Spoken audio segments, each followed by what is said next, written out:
유명한 심리학자였던 칼 융이 어느 날 꿈을 꿨습니다. 꿈속에 어느 집 안으로 들어가서 1층 거실을 보니까 굉장히 럭셔리하고 아주 고고하게 보였습니다. 고급스러운 가구와 그림 그리고 럭셔리한 장식들로 꾸며진 거실은 참으로 화려하고 얼마나 고고하게 느껴졌는지 모릅니다. 그런데 거실에서 지하실로 내려가는 문이 있어서 그 문을 삐끔하고 조심스럽게 열어보니까 아이고, 이 웬일입니까? 지하실은 너무나 칙칙하고 캄캄했을 뿐만 아니라 온갖 더러운 쓰레기와 동물들의 이 사체들이 막 널브러져 있었습니다. 죽은 사람의 해골 바가지가 막 이리저리 굴러다니고 있었습니다. 용은 깜짝 놀라서 그만 꿈에서 깨어났습니다. 그는 분석 심리학자입니다. 창시자지요. 그래서 그는 그 꿈을 인간 내면 세계로 분석을 하여 이렇게 설명을 합니다. 1층 거실은 우리가 의식하고 있는 세상입니다. 우리의 겉모습이죠. 또 이걸 페르소나라기도 하기도 하는데요. 지하실은 우리가 의식하지 못하고 있는 무의식의 세계라고 그렇게 규명하고 설명을 했습니다. 그렇습니다. 융의 분석 심리학을 빌리지 않더라도 사람은 누구나 내면에 이렇게 보이는 이 1층이라고 하는 거실이 있고요. 그런가 하면 보이지 않는 지하실이 있습니다. 그리고 그 침침한 지하실에는 내면의 어린아이를 하나 품고 살아갑니다. 누구든지 이 내면의 어린아이가 밝은 자아상을 가지고 살아가면 얼마나 좋겠습니까? 그러나 대부분의 사람들은 이 어두운 어린아이, 과거에 상처받고 울고 있고 통곡하는 어린아이를 품고 살아갑니다. 아무리 부잣집에서 태어난 사람도 좋은 부모를 만난 사람도 우리 치유가 되지 않으면 이게 오랜 시간 동안 상처받은 어린아이는 마음의 지하실에 온갖 쓰레기나 사체처럼 버려져 있게 되어 있는 것입니다. 비록 상처가 기억 속에 사라졌어, 난 기억도 못해. 그러나 여전히 지하실에서 어린아이가 내 안에서 막 울고 있는 겁니다. 통곡하고 있는 거예요. 그걸 우리가 이따금씩 이 무의식에서 전의식으로 와가지고 이게 이제 의식이 느끼게 되는 거예요. 그 울음소리를 느끼게 되고 이따금씩 귀에 들리는 것처럼. 자, 그러면 성인이 된 이후에도 그 내면의 어린아이는 마음의 지하실에서 막 울고 있거든. 이걸 느끼게 되면은 이제 나도 모르게요, 이상하게 뒤집어지는 겁니다. 갑자기 원망하고 불평하고 막 그냥 나도 모르게 상대방을 향한 미움과 그리고 증오가 생기는 겁니다. 에덴의 동쪽에 내 안에서 막 독버섯처럼 솟아나는 거예요.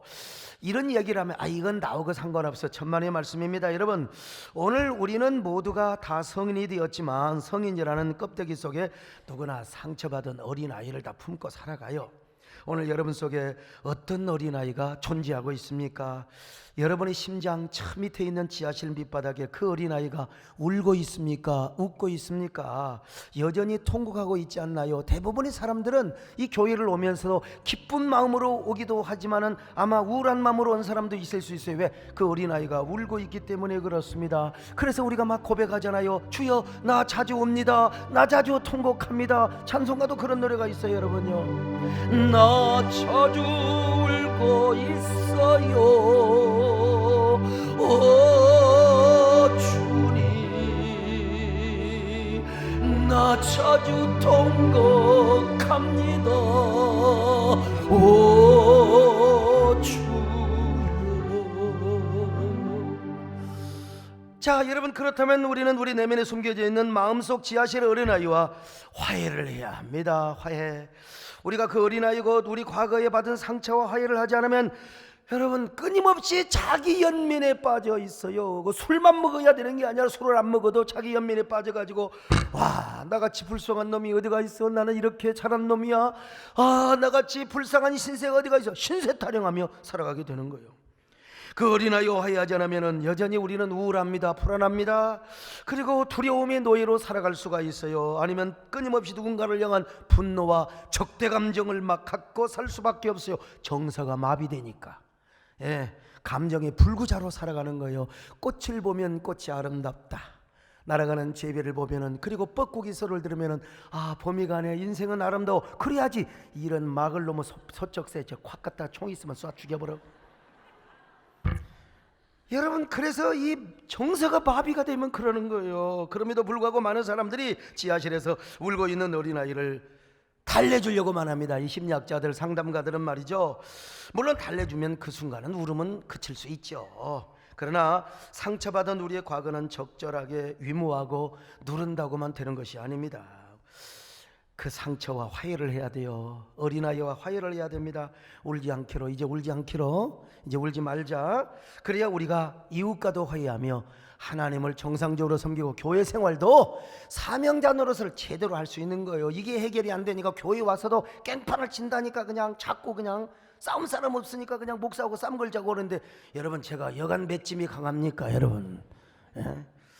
그런 의미에서 우리가 이 그 노만 라이트 박사의 당신은 과거와 화해하라 이런 책이 있는데, 이 책이 좀 어렵긴 합니다만은요, 제가 이 책을 보고 이 제목이 너무 좋다. 그래서 오늘 당신의 과거와 화해하라 이런 제목을 저 책에서 땄습니다. 물론 오늘 설교의 주제는 요셉의 상처받는 이야기고, 어떻게 과거와 화해하고 어떻게 하나님과 새로운 관계를 조성하였는가에 대한 이야기입니다만은, 이 책을 가지고 옷을 입힌 건 사실입니다. 요셉도 어린 시절 자신에게 엄청난 상처를 주었던 형제들과 화해를 하였습니다. 요셉의 형제들이 어떤 사람입니까? 저 멀리서 요셉이가 오니까 저 새끼 저거 죽여버려, 저거 우리가 죽이자는 것입니다. 그러다가 유다의 제안으로 요셉이를 이스마엘 상인들에게 팔아먹어 버렸어요. 요셉은 형제들에게 살려달라고 막 애걸복걸합니다. 형님들 좀 살려주세요. 우리는 아버지의 한 핏줄 안에 태어났자요. 배가 달라도 한 핏줄이잖아요. 아버지를 봐서라도 제발 한 번만 살려줘요. 형님들 한 번만 살려주소. 이렇게 그가 울부짖고 애걸복걸하여도 형제들은 들은 척만 턱도 안 했어요. 이 나쁜 놈들 말이에요. 그래서 요셉 안에서도 지금까지 살아온 동안 형제들로부터 상처받았던 그 어린아이가 울고 있는 거예요. 지금 요셉이가 아무리 국무총리 대신이 되었다 할지라도 요셉의 심장 속에 있는 저 지하실 깊은 방에서는 여러분, 그 팔려왔던 형제들에게 버림받고 지금 요 죽임을 당하려고 했던 그 요셉이가 부들부들 떨며 울고 있단 말입니다. 물론 겉으로 볼 때 요셉이는 총리 대신이 되었습니다. 관저도 좋지요. 공관 의리의리하지요. 그 1층 거실이 요셉이 얼마나 럭셔리하게 보이겠습니까? 그러나 그의 내면 저 깊은 지하실에도 아직 어린 시절 상처받은 어린아이가 울고 있어요. 요셉의 어린아이가 울고 있단 말입니다. 그래서 요셉 안에 울고 있는 지하실의 어린아이는요, 언젠가 자기를 팔아넘긴 형제간 저놈들을 보면요, 저놈들이 족패지, 저놈들을 원수를 갚으리라고 아마 이를 갈았을 것입니다. 절대로 용서할 수 없고 내가 당한 만큼 내가 니들에게 보복을 하리라. 그러나 요셉은 그렇지 않았어요. 이거는 인간의 추측이죠. 성경을 보니까 요셉이는요, 형제들을 기꺼이 용서하고 용납합니다. 자, 뭐라고 한가 볼까요? 창세기 45장 4절 5절 같이 봅니다. 시작. 요셉이 형들에게 이르되 내게로 가까이 오소서. 그들이 가까이 가니 이르되 나는 당신들의 아우 요셉이니 당신들이 애굽의 판자라. 당신들이 나를 이곳에 팔았다고 해서 근심하지 마소서, 한탄하지 마소서. 하나님이 생명을 구원하시려고 나를 당신들보다 먼저 보내셨나이다. 형제들, 한탄하지 마소서, 근심하지 마소서. 요셉은요, 자신에게 상처를 주었던 형제들을 용서했습니다. 여러분, 그도 역시 하나님의 은혜 안에서 지금까지 받은 상처, 과거와 화해를 하였기 때문에 그런 것입니다. 그가 하나님의 은혜로 어린 시절에 울고 있는 어린아이와 화해를 했기 때문에 형제간들을 용서할 수 있었어요. 그렇지 않고서야 어떻게 형제간을 용서할 수 있겠습니까? 자기를 팔아넘긴요. 오늘도 여러분, 이 말씀을 들으시고 여러분의 과거와 화해를 하시기를 바랍니다. 여러분, 전혀 상처도 없고요, 아주 팔자를 늘어지게 산 사람은 지금 이 시간도 좋을 수 있어요. 그러나 그래, 내가 상처 있지, 이런 사람은 어떻게 좋을 수가 있겠습니까? 이런 순간에 눈을 다 떴다는 이 기적이 일어나는 거예요. 여러분, 특별히 상처받은 여러분의 과거와 화해하시기를 바랍니다. 여러분의 내면 저 깊은 지하실 속에서 아직도 울며 통곡하고 있는 어린아이와 여러분 꼭 화목하세요. 오늘 그런 은혜가 여러분에게 있기를 축원합니다. 성령의 은혜가 있기를 축원합니다. 예수 안에서 우리와 목하니, 예수 안에서 우리와 목하니, 하나님께 함께 누리소서. 예수 안에서 우리와. 그러면 지하실 속에서 울고 있는 어린애를 어떻게 웃게 하며 어떻게 활짝 웃으며 춤을 추게 하고 춤을 추게 할 수 있을까? 첫째는 여러분, 과거의 상처를 직면하고 다시 재구성을 할 필요가 있어요. 재구성. 대부분의 사람들은 과거에 자신이 받았던 쓰라린 상처를 기억하고 싶지 않습니다. 물론 기억하고 싶지 않지요. 과거의 실패, 그 쓰라린 불우했던 시절을 왜 기억하고 싶어요? 그리고 늘 기억할 필요도 없어. 그러나 쓸데없이 기억할 필요는 없지만, 여러분, 이제 내가 우리의 과거와 화해를 하고, 그리고 지하실에 울부짖고 있는 그 어린아이와 완전히 화해를 하고 그 상처를 치유한다는 그런 전제하에서는 한 번쯤은 직면하고 기억하고, 그래서 그것을 재구성을 할 필요가 있다는 것입니다. 우리가 과거의 아픔을 자꾸 잊어버리고 또 자꾸 시치미를, 그런 것이 전혀 없는 것처럼 여러분 시치미를 떼려고 하면 그 기억은 우리 안에서도 왕성하게 살아나요. 갑자기 졸부가 차부터 바꾸고 집 바꾸면서 외모를 단정합니다. 그리고 과거에 고생했던 시절 이야기 안 하려고 하는 거예요. 그렇게 누르면 오히려 그게 열등의식이 더 튀쳐나온 거예요. 사람은 어쩔 수 없는 것입니다. 그래서 그 쓰라린 과거의 상처가 나의 감정을 짓누르고 마비시켜버리고 마는 거예요. 그렇게 되면 나도 모르게 감정적인 불구조가 되거든요. 그래서 한번 직면할 필요 있어요. 기억해야 돼요. 그래서 고통스러웠던 과거의 아픔을 기억하고 직면하고, 그런 의미에서 헨리 나우에는 이렇게 말했습니다. 잊어버린 기억은 치유의 기회를 놓쳐버리는 것이다. 그래서 기회가 주어지지 않으면 치유가 불가능하다. 기억해야 돼요. 그것을 직면할 필요가 있다는 것입니다. 자, 그러기 위해서 우리가 스스로 마음속에 있는 지하실로 내려가야 돼요. 그리고 그곳에 울고 있는 어린아이를 만나야 돼가 직접. 근데 그 길은 누구도 안내해 주지 못합니다. 어느 심리학 박사도 최면도 안 되는 거예요. 누군가가 또 다른 사람이 그 지하실의 문을 똑똑거리면 영원히 문을 잠그고 이제 안 나타나요. 그래서 이제 그 사람들은 잘못하면 이제 이게 어떻게 됩니까? 정신 착란, 귀신이 들려가지고 자꾸 이제 시어머니 시아버지 이야기하면서 그 정체를 밝히지 않는 거예요. 그러니까 직면을 하고, 그리고 그 침침한 곳에서 온갖 상처, 아픔의 비명소리가 들리는 그곳에 내가 가서 만나서 손을 잡고 화해를 할 필요가 있는 것입니다. 여러분, 오늘 요셉이가 그랬습니다. 요셉이 총리 대신으로 일을 보고 있을 때 요셉을 판 형제들이 애굽에 양식을 사러 왔잖아요. 요셉이가 형제들을 볼 때 여러분 얼마나 기가 막히게, 저런 나쁜 놈, 저런 쓰레기 인생 말이요. 그래도 요셉이는 자신의 복받쳐 오르는 감정을 자제하며 형제들을 두루두루 살펴보면 시험을 하고 있는 거예요. 무슨 시험하고 있는 줄 아세요? 자기를 팔았던 그 과거의 아픔을 저들이 깨닫고 있는가, 자기들의 잘못을 깨닫고 있는가, 이걸 지금 간파하기 위해서 지금 보고 있다 이 말입니다. 지금 요셉은 지난 날을, 과거를 지금 직면하고 있어요. 쓰라린 아픈 시절을 기억하면서, 그리고 다시 재구성하고 있는 작업을 하고 있는 겁니다. 그래서 그는 이 과거의 행위를 뼈저리게 후회하고 있는 형제들의 마음을 마침내 간파했어요. 유다가 그렇고 루벤이 그렇고 니들 내 말 안 들어가지고 그랬잖아. 우리 요셉이가 애걸 복걸할 때 우리가 안 살려줬잖아. 우리가 잘못한 거야. 그래서 우리가 지금 하나님 앞에 이렇게 봉을 당하고 있는 거야. 어떻게 하면 좋나. 요셉이가 다 들었어요.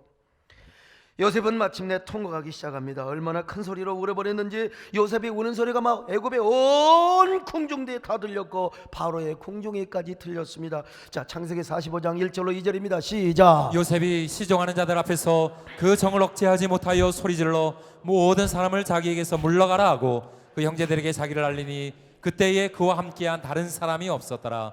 요셉이 큰 소리로 오니 애굽 사람에게 들리며 바로의 궁중에 들리더라. 여러분, 요셉이가 왜 울었습니까?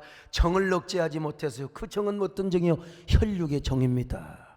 이 혈육의 정도 잘못되면요, 이거 완전히 개판이잖아요. 막 형과 동생이 죽여 막 어쩌고 저쩌고 막 그냥 진짜 개판 5분형 가정 있잖아요. 그런데 혈육의 정을 억제하지 못하여 요셉이가 울었다. 이 말은 지금 이미 화해할 준비가 다 되어 있다는 것입니다. 이미 그는 자신의 아픈 과거를 다시 한번 직면하고 그것을 아름다운 추억으로 재구성을 해버렸다는 사실을 지금 우리에게 간접적으로 설명해 주고 있는 것입니다. 요셉이 자신의 상처받은 과거와 화해를 하지 않았다면 어떻게 이렇게 형제들을 향한 애틋한 감정이 복받칠 수 있겠습니까? 상처받은 자신의 과거와 화해하지 못했다면. 그리고 요셉의 마음 깊은 곳 지하실에서 상처받은 어린아이가 계속 요셉 안에 울고 있다면 어떻게 형제들을 이렇게 지금 따뜻하게 맞이할 수 있겠습니까? 요셉이가 형제들에게 하는 말을 한번 들어봅시다. 자, 창세기 45장 3절 5절, 자 같이 봅니다. 시작. 요셉이 그 형들에게 이르되 나는 요셉이라. 요셉이 형들에게 이르되 내게로 가까이 오소서. 그들이 가까이 가니 이르되 나는 당신들의 아우 요셉이니 당신들이 애굽의 판자라. 당신들이 나를 이곳에 팔았다고 해서 근심하지 마소서. 한탄하지 마소서. 하나님이 생명을 구원하시려고 나를 당신들보다 먼저 보내셨나이다. 요셉이 자신의 정체를 밝혀요. 그래서 막 형들이 막 두려워 놀라지 않겠습니까? 야, 우리는 죽었다. 그럴 때 뭐라고 말합니까? 형님들 두려워하지 마세요. 놀라지 마세요. 하나님이 오늘날 애굽의 수많은 사람들을 구원하고 아버지와 형제들을 구원하게 하여 하나님이 미리서 나를 이곳에 보낸 것입니다. 형제들이 나를 판 것이 아닙니다. 하나님이 나를 보낸 것입니다. 그러니 형님들이여 두려워하지 마세요. 그러면서 형님들을 용납하고 포용하지 않습니까? 이처럼 우리도 요셉처럼 과거를 기억하고 직면해야 됩니다. 그리고 그것들을 재구성해야 돼요. 어떻게 재구성합니까? 과거를 긍정적으로 바꾸는 겁니다, 여러분. 아름다운 추억으로 바꿀 필요가 있어요. 이때부터 기억을 희생자의 증후군으로 이제 남겨두면 안 됩니다. 무드셀라 증후군, 심리학 용어 가운데 여러분 이 상처와 아픔만을 기억하는 순교자 증후군이 있어요. 나는 이런 부모를 만나서, 나는 이런 불우한 가정이 자라서 내가 말이야 희생하고 내가 정말 순교적인 그런 이런 그 희생을 해서 우리 동생들이 잘 되고 어쩌고 뭐 이런 거 있잖아요. 이거 하면은 평생 우울해요. 평생 우울해. 모두셀라 증후군은요, 과거의 나쁜 기억을 다 지워버려 좋은 기억, 아주 아름다운 기억으로 바꿉니다. 그때 내가 어려움을 당하여서 내가 오늘의 내가 된 거지. 그때 내가 동생한테 희생하고 형 때문에 내가 그랬지만 그래도 오늘 내가 이렇게 살아서 자식 낳고 이렇게 행복하게 사는 거, 그때 그 고생이 있어서 내가 속 들었던 거야. 여러분, 저도 옛날 저기 화성 배감교회 기억, 정말 한동안은 진짜 너무나 친절히 났어요. 그러나 그걸 무드셀라 증후군으로 바꾸니까 왜 이리 행복한지 몰라. 그때의 고난과 그때의 그 순환이 있었기 때문에 그때 밤도 맞고 침도 뱉고 그러니까 내가 인생을 알고 눈물 젖은 빵을 내가 먹고 그리고 내가 그때 용광로 속에 들어왔기 때문에 오늘의 내가 이렇게 맷집 좋은 목사가 된 것이지. 참 감사하다. 여러분, 우리도 과거의 상처와 아픔을 직면한 후에는 모든 기억을 다시 리셋해야 됩니다. 다시 새롭게 그리고 행복하고 아름다운 추억으로 재구성할 필요가 있어요. 여러분에게 이런 지혜와 용기가 있기를 축원합니다. 이런 결단이 있기를 축원합니다. 두 번째, 우리 아픈 과거를 하나님의 섭리로 받아들여야 돼요. 이제 우리가 무슨 리셋을 하고 뭐 리컨스트럭션을 하고 이런 것도 중요하죠. 그러나 그때 고난, 그때 그 아픔은 하나님의 섭리였어. 하나님이 나에게 오늘의 나를 만들려고 그때 고생을 시켰던 거야. 요셉이가 그랬지 않습니까? 형제들이 자기를 팔아서 자기가 이곳에 온 것이 아니라 하나님의 보내심을 받아서 이곳에 온 것이라고요. 자, 창세기 45장 8절 보실까요? 시작. 그런즉 나를 이리로 보내니는 당신들이 아니요 하나님이시라. 하나님이 나를 바로에게 아버지로 삼으시고 그 온 집의 주로 삼으시며 애굽 온 땅의 통치자로 삼으셨나이다. 그러니까 그때 당신들이 나에게 이런 고난을 안 줬으면 내가 어떻게 지금 애굽의 총리가 될 수 있겠습니까? 바로의 아버지가 어떻게 될 수 있었겠습니까? 이거는 하나님의 섭리였습니다. 하나님의 섭리였습니다. 여러분, 물론 하나님의 은혜지요. 하나님께서 요셉과 함께 하셨기 때문일 뿐만 아니라 시편 105편의 말씀대로 여러분, 하나님의 섭리 안에서 요셉을 오늘의 총리로 만들기 위하여 연단을 위한 과정으로 하나님이 애굽에 보냈던 것입니다. 이 사실을 요셉이가 깨달았던 거지요. 여러분도 과거에 당하였던 아픔과 상처를 하나님의 섭리로 받아들이시기를 바랍니다. 끝까지 여러분의 상처의 감정에 젖어서 아픔의 노예로 살면 안 됩니다. 여러분, 그 아픔과 상처는 나에게 필요해서 하나님이 나에게 섭리로 허용해 준 거야. 그 섭리 가운데 그것을 하나님이 나에게 허락해 주셔서 내가 오늘 이렇게 신앙의 단련이 되고 내가 오늘 이렇게 하나님의 사람이 된 거야. 과거의 상처뿐만 아니라 지금의 고난도 마찬가지입니다. 지금의 고난과 아픔 역시 하나님이 나에게 꼭 필요해서 둔 것이라고 믿으세요. 아픔과 상처가 나에게 필요하였다. 섭리 가운데 허락해 줬다. 여러분, 오늘 고난도 마찬가지. 지금 여러분, 지금 소상공인들이요, 사업하신 분들이 얼마나 힘듭니까? 아이고 뭐 나라 탓하고 그럴 수 있어요. 여러분, 신앙적으로 생각한다면 하나님이 나에게 필요해서 이 고난을 주신다. 할렐루야. 여러분이 원통함이 풀어줄 거예요. 그런 사이에 나도 모르게 여러분, 지금의 고난의 문제도 섭리로 해결될 뿐만 아니라 과거에 내 안에 울고 있는 어린아이까지도 화해가 되는 놀라운 역사가 임하게 되는 거예요. 마침내 그 어린아이가 내 안에서 춤을 추는 거예요.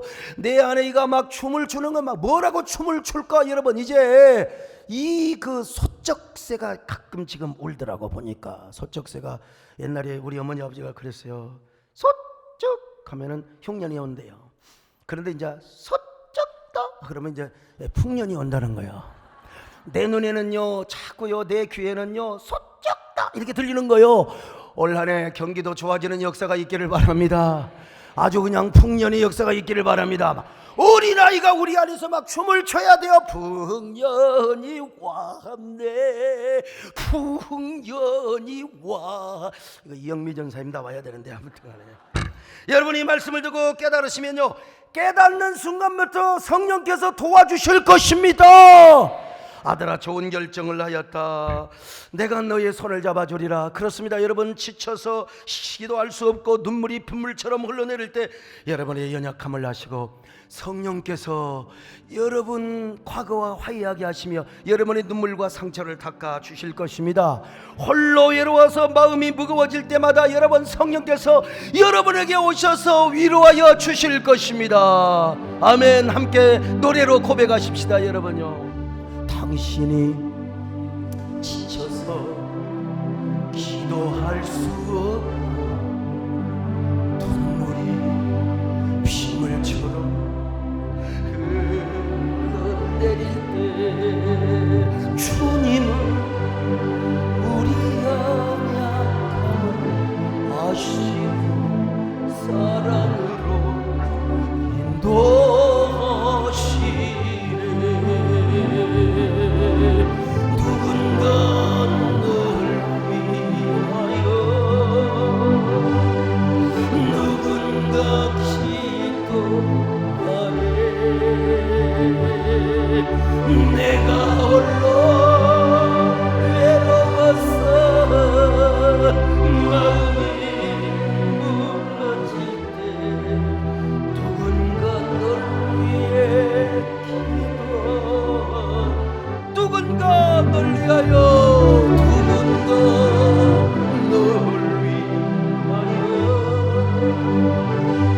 누군가 기도하네. 내가 홀로 외로워서 마음이 무너질 때 누군가 널 위해 기도. 세 번째, 여러분, 나에게 상처 준 사람도 피해자였다는 사실을 알아야 돼요. 그런데 그 사람을 긍휼히 여기고 용서할 수 있어야 됩니다. 사실은 어린 시절 나에게 상처 준 부모님도 누군가로부터 상처받았어요. 피해자입니다. 형제간, 아니 부부간, 가족들 있잖아요. 다 그 사람들도 피해자야, 피해자. 그러므로 나만 피해자가 아니라 그 사람들도 피해자입니다. 그러니까 나에게 상처를 준 사람도 불쌍히 여길 수 있는 마음을 우리가 가져야지요. 이걸 깨달으면 그 사람을 긍휼히 여길 수 있고 용서를 베풀 수가 있습니다. 넉넉한 마음이 되는 거예요. 요셉의 형제들도 마찬가지입니다. 그들도 아버지로부터 상처를 받았어요. 여러분, 아버지가 왜 자식을 편애합니까? 왜 자식을 편애해요? 똑같이 사랑해야지 왜 요셉과 베냐민만 사랑하냔 말이요. 그러니까 편애를 느낀 자식들이 말이요, 똘똘 뭉쳐가지고 저 요셉의 저 새끼 죽여버리자고 했던 겁니다. 아버지한테 피해받은 피해자였어요. 형제간들도 말이죠. 요셉이가 이걸 알았으니까 그렇죠. 저 자신도 마찬가지입니다. 우리 부모님도요, 옛날에 장자 선호 사상이 있잖아요. 우리 어머니나 아버지도요 왜 그렇게 큰아들만 사랑하는지 몰라요. 이건 뭐 객관적 사실이니까 우리 참 형님이 들으면 미안하긴 하겠지만, 아니 그래서 우리 어머니 아버지는 큰아들만을 위해서 살았어요. 이 둘째 셋째 이놈들 다 저 누나들 뭐 전부 큰아들을 위해서 존재하는 거예요. 아무튼 가난한 집 살림 가운데서도 큰아들이 원하면 다 해줬다. 내가 알기에 뭐 자전거도 사주시고, 옛날 그 우리 이동섭 장로님 그 태권도 할 때 풀백도 사준 거, 풀백도 그냥 그 옛날 시골이 풀백은 아무나 도장이나 있는 거죠. 그것도 사주시고, 하모니카에서부터 피리에서부터 기타에서부터 하여간 우리 형님은 그냥 사달라면 그냥 당장 사주셔서 당장. 우리는 꼴도 못 봐. 아유. 근데 제일 편애를 느꼈던 분이 우리 바로 위에 작은 형님이 참 피해의식을 많이 느끼셨어요. 근데 저는 참 하나님 은혜로 살아가는 방법을 터득했습니다. 내가 어떻게 큰아들이 될 수는 없잖아요. 그러니까 아예 그냥 내 시처럼 비비고 사는 게 나아요. 그래서 우리 큰형님이 이제 없을 때는 몰래 제가 이제 기타도, 그래서 기타를 좀 제법 뜯어요. 피리도 불고 하모니카도 불고 자전거도 잘 탑니다. 모르게 자전거 타는 거요, 여러분. 그래 이제 그때 불렀던 그 하모니카 실력이 참 지금도 남아 있습니다. 이게 초등학교 때 몰래 불렀던 거. 이거 부르다가 만약에 들키면 맞아 죽거든요. 그러니까 침을 택택 뱉어 가지고 다 닦아놨어요. 우리 형님은 내 침 마시면서 또 부른 거지. 이거 옥타브 하모니카인데 이거 색소폰 부는 만큼이라 힘든 겁니다.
그때 교회를 다녔으면 제가 이렇게 가사를 바꿔서도 불렀을 거예요, 여러분. 우리 주님 구름 타고 승천하실 때 영광 중에 다시 오물 약속하더니.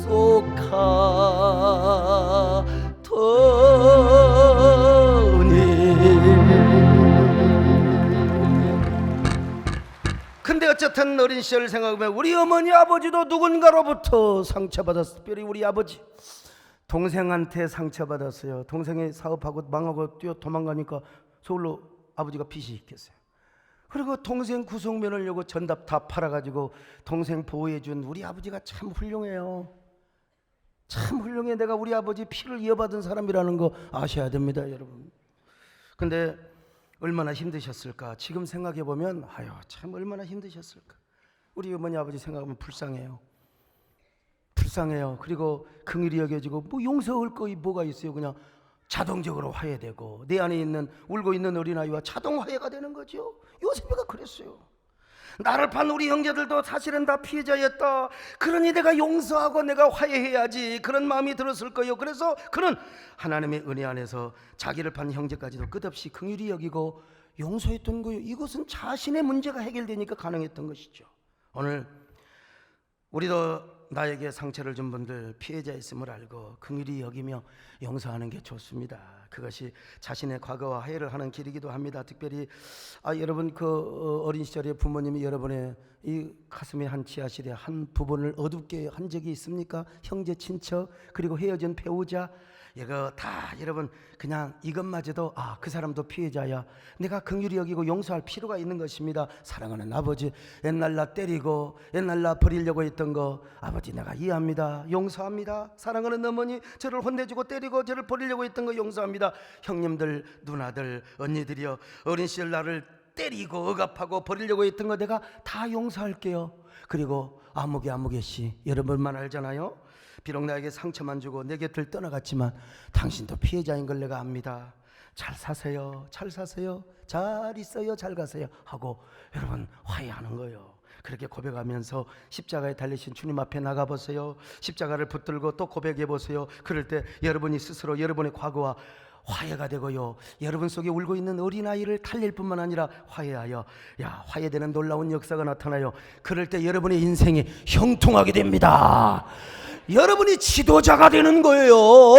여러분을 통하여 하나님의 은혜와 축복과 놀라운 이 정서의 이 건강의 역사가 다른 사람에게 순환이 되고 선순환의 역사가 나타나는 거예요. 이런 복의 근원이 되시기를 주의 이름으로 축원합니다. 네 번째, 마지막으로 자신을 예수 그리스도의 이름과 사랑으로 감쌀 필요가 있어요. 이렇게 했는데도 불구하고 내 안에서 계속해서 울음소리가 들려와, 계속해서 우울함이 와요. 그러면 이렇게 해봐. 그냥 여러분 지하실에 가서 아직도 울고 있는 소년을 데려다가 여러분의 거실에 딱 앉아서 그냥 여러분 무릎에 앉혀 놓는다고 생각하세요.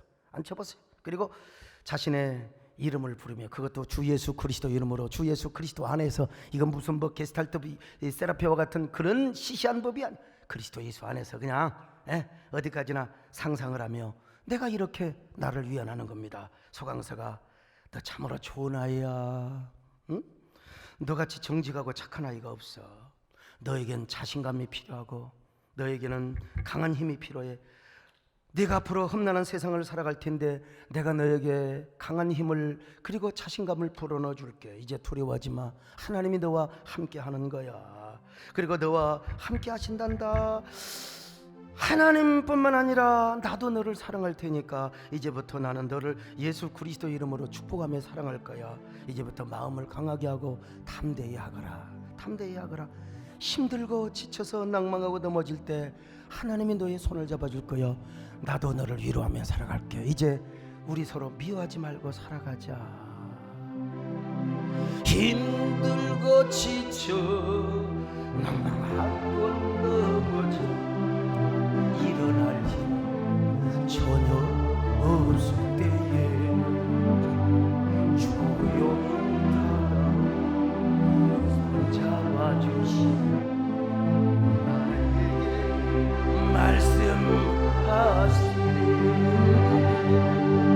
나에게 실망하는 내 자신여 고통 속에 눈물 흘릴 때에 차분한 그 손 눈물 닦아주시고 나에게 말씀하시네. 너는 내 아들이라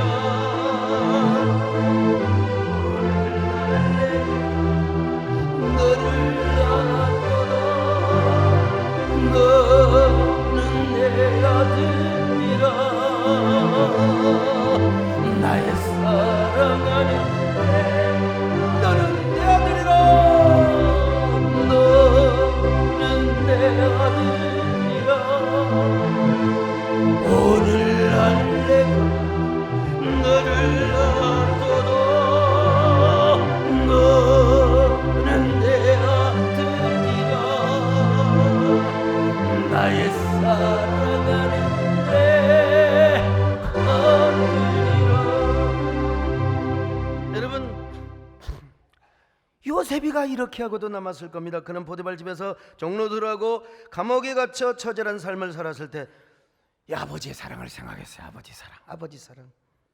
그리고 아버지와 함께 그 하나님이 주신 꿈을 놓지 않고 살아갔습니다. 그래서 그는 그 아버지 사랑과 하나님이 주신 꿈 때문에 고난의 세월을 버틸 수가 있었어요. 그리고 일어났습니다. 여러분도 힘들고 지쳐 낭망하고 일어날 힘이 전혀 없을 때 여러분 하나님의 사랑을 생각하시기를 바랍니다.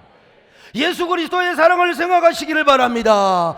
그 사랑을 붙드시기를 바랍니다.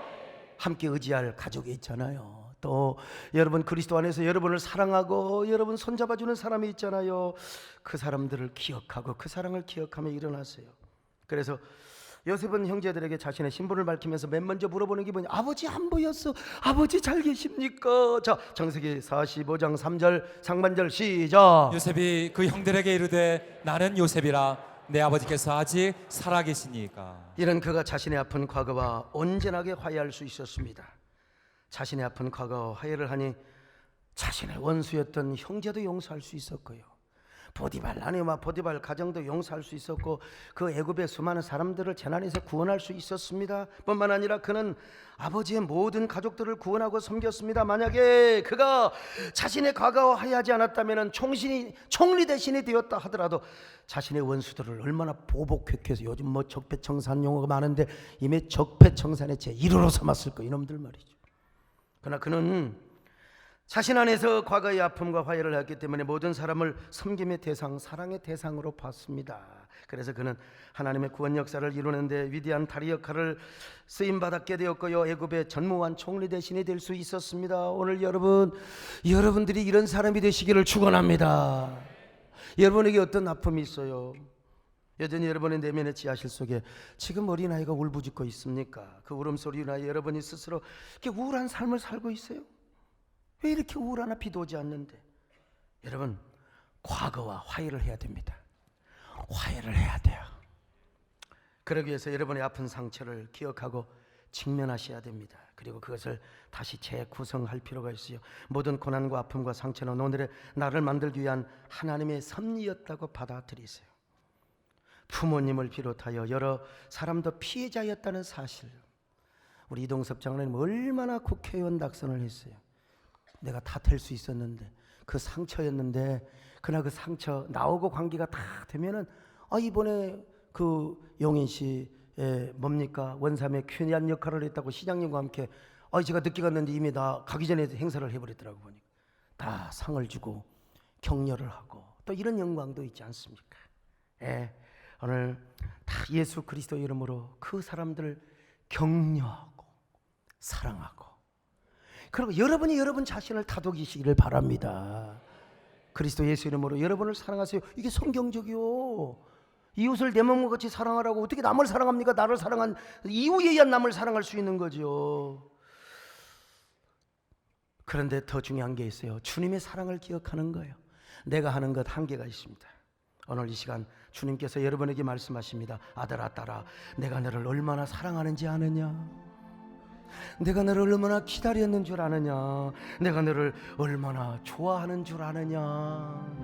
내가 너를 얼마나 사랑하는지 너는 아느냐? 내가 너를 얼마나 좋아하는지 너는 아느냐? 내가 너를 얼마나 기다렸는지 너는 아느냐? 너는 아느냐? 너는 아느냐? 내가 너를 살리려 나의 생명을 주었고 내가 너의 수치를 씻으러 나의 생명을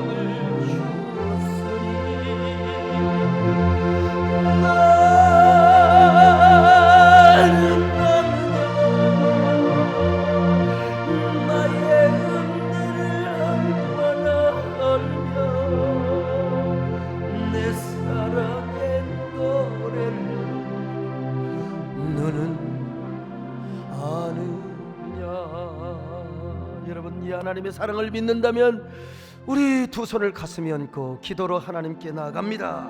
하나님, 우리가 거듭난 성도가 되었는데도 불구하고 여전히 우리 안에 어린 시절 상처받은 어린아이가 울고 있었던 것은 내 잘못입니다. 옛사람이 십자가에 못 박지 못한 탓입니다.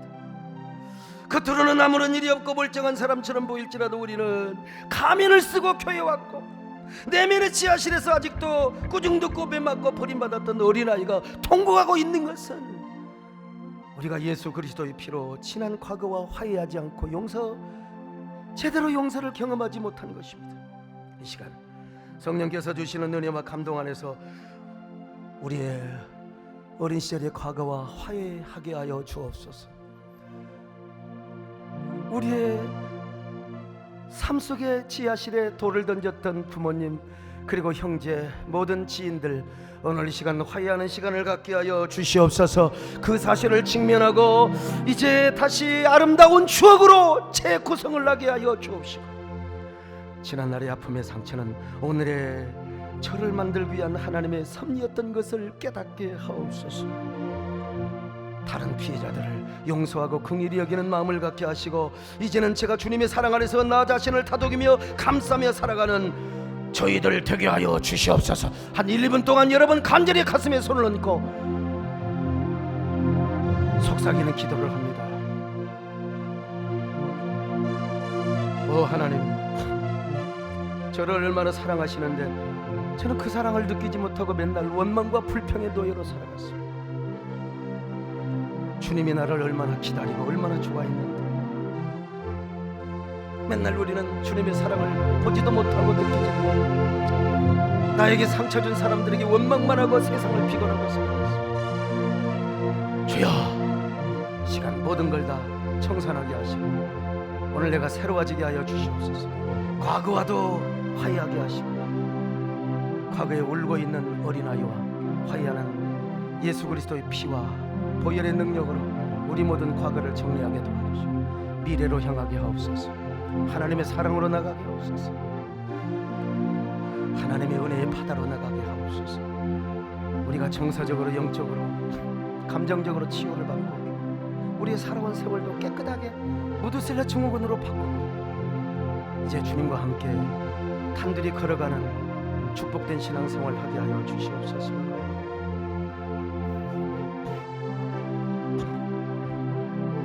내가 너를 얼마나 사랑하는지, 내가 너를 얼마나 사랑하는지 너는 아느냐. 내가 너를 얼마나 좋아하는지 너는 아느냐. 내가 너를 얼마나 기다렸는지 너는 아느냐. 너는 아느냐. 너는 아느냐. 우리 다 같이 합니다. 내가 너를 살리려 나의 생명을 주었고 내가 너의 수치를 씻어 나의 생명을 주었으니 너는 아느냐. 나의 은혜를 얼마나 알며 내 사랑의 노래를 너는 아느냐. 하나님, 정말 우리가 하나님의 은혜 속에 산다면 우리의 상처받은 과거의 어린아이는 존재할 수가 없습니다. 정말 우리가 주님의 피 묻은 십자가 아래서 제대로 주님의 이 용서의 감격을 느꼈다면 어찌 지하실에 우는 아이 울음소리가 들릴 수 있겠습니까? 이것이 하나님의 복음인 줄로 믿습니다. 이 복음을 바로 경험하게 하여 주옵시고 하나님, 우리 안에 있는 모든 상처받은 아이가 다 사라지고 그 안에서 춤을 추고 하나님, 우리는 더 이상 가면 쓰는 일이 없고 주님과 나 사이에 행복한 그런 교회 생활, 신앙 생활 할 수 있도록 축복하여 주시옵소서. 예수님의 이름으로 기도드립나이다. 아멘. 아멘.